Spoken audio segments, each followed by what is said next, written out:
مسجد میں جو شخص اپنی ضرورت کے لیے مانگے اس کو دینا جائز نہیں ہے. صحیح حدیث ہے, نبی صلی اللہ علیہ وسلم نے فرمایا جو اپنی گمشدہ چیز کا مسجد میں اعلان کرے اسے بددعا دو, لا ردہ اللہ الیک, اللہ کرے تجھے یہ چیز نہ ملے. فإن المساجد لم تبن لہذا, اس لیے کہ مسجدیں اس کام کے لیے بنی نہیں ہیں. ہاں مسجد سے باہر اگر کوئی چیز گمی ہو, مسجد کے اندر ہی اگر کوئی چیز گمی ہے اس کا اعلان مسجد میں ہو سکتا ہے. مسجد کے باہر کے بارے میں آتا ہے یہ حدیث میں کہ گمشدہ چیز کا اعلان جائز نہیں ہے. مسجد کے اندر ہی گمی ہے پھر تو ٹھیک ہے, اس پر اجماع علماء کا.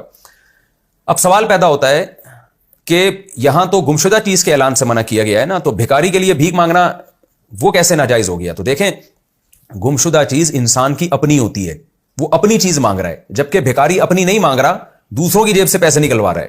تو بھکاری کے لیے تو مانگنا بطریق اولا ناجائز ہے.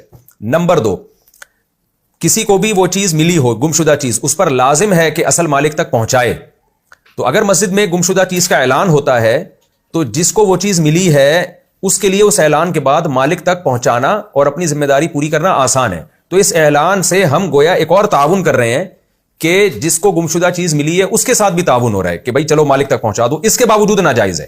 وجہ اس کی ہے کہ مسجدیں ان کاموں کے لیے نہیں بنی ہے کہ کسی کا بچہ گم ہو جائے, کسی کے کوئی بھی چیز گم, مسجدوں میں اس کے چیزوں کے اعلانات شروع ہو جائیں.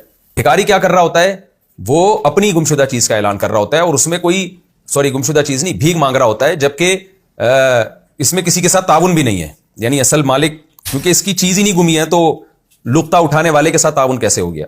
تو اس سے صاف پتہ چلتا ہے کہ مسجد میں بھیک مانگنا بھی ناجائز ہے, کیونکہ مسجدیں اس کام کے لیے نہیں بنی ہیں.